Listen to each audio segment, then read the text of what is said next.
No nosso programa Trilha Certa, hoje vou abordar os aspectos mais relevantes da nova norma IFRS 15, que trata de contrato com clientes. Vamos a ela.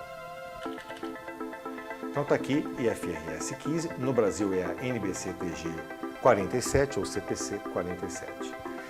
Esta norma, como já disse, tem correlação com a IFRS 15, entrou em vigor a partir do dia 15 de janeiro de 2018. Ela foca em princípios e não em regras. Ela revogou a NBC 17 sobre controle de construção, a NBC 30, TG 30, receitas, inclusive os anexos dela, que falava de programa de finalização e permuta com publicidade, né?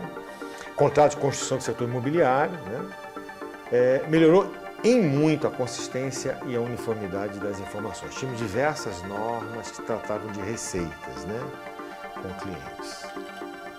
Agora, tudo em uma só. Essa norma também é chamada de norma dos 5 passos, porque até que a gente chegue a reconhecer a receita, em muitos casos temos que trilhar um caminho de 5 passos. E esses foram os setores mais impactados. E aqui os passos em que os setores foram impactados.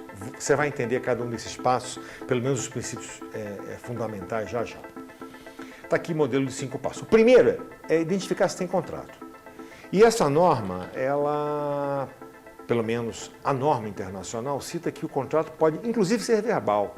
Claro que no Brasil, um país com origem do direito romano, aqui o que vale é a formalidade das transações. Dificilmente encontraremos aqui um contrato que seja considerado válido e seja apenas verbal. Portanto, mas a norma prevê contrato verbal.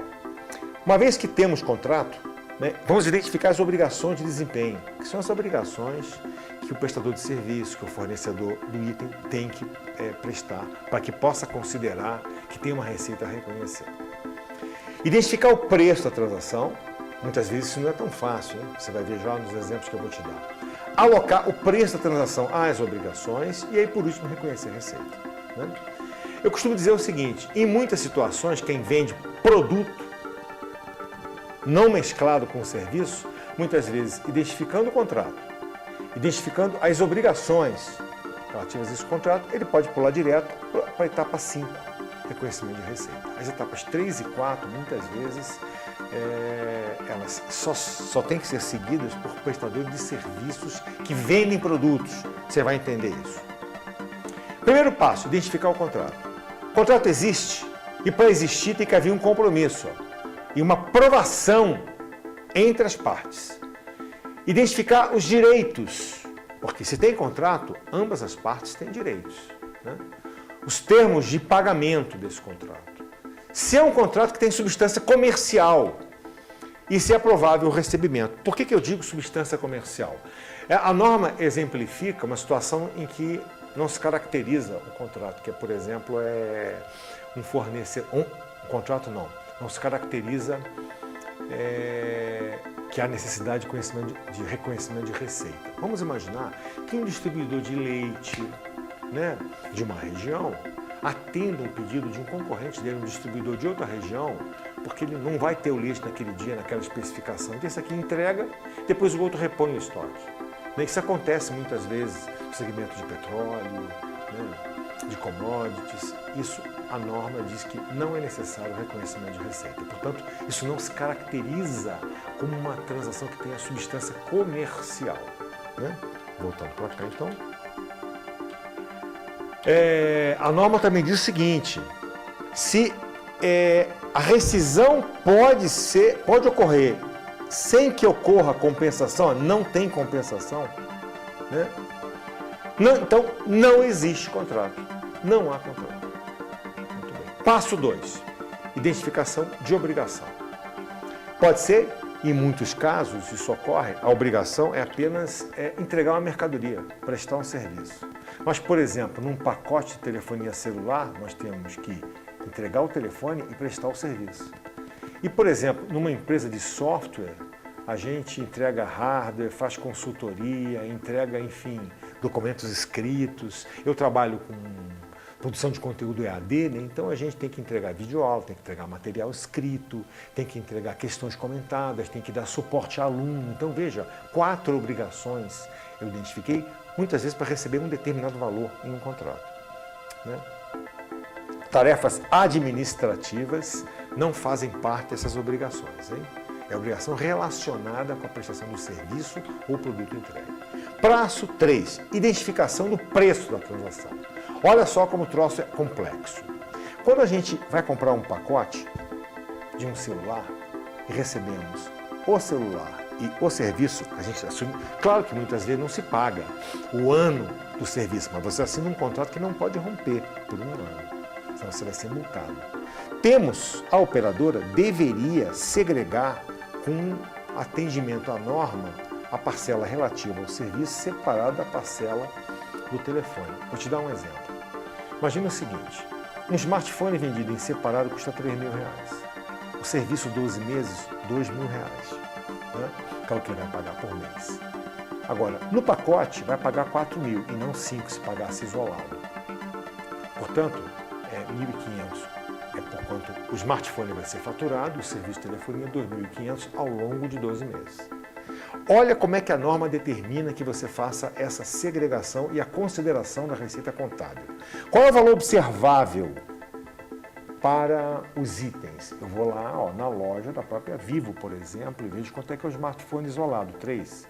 Serviço isolado, 2. Então é 60% de smartphone e 40% de serviço. Aí eu pego lá aqueles 4.000 do pacote, ó. 40% de 4.000, 1.600. 60% de 4.000, 2.400.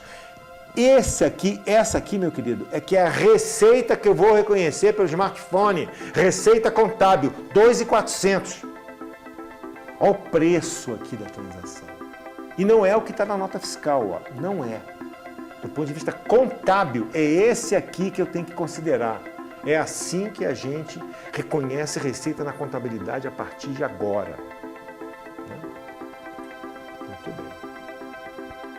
Está claro isso? Muito bem. Na DRE, quantia cobrada em nome de terceiro, como os tributos, não devem aparecer. Então, por exemplo, tributos, né, descontos que são dados, temos que apresentar pela receita líquida. Olha um exemplo aqui, um outro exemplo um pouquinho mais sofisticado, né, para você entender melhor ainda a complicação do reconhecimento da receita, da determinação do preço, né, que você vai considerar. Imagina a venda de 50 aparelhos, R$1.000. Mas esta loja tem a política de aceitar a devolução do cliente caso o produto não tenha sido utilizado por 30 dias. Custo unitário 800, valor de venda 1.000. Número de vendas 50. Né?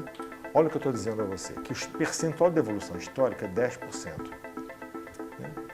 Então, se é 10%, vende de 50, 5 vão ser devolvidos. Olha como é que tem que ser contabilizado.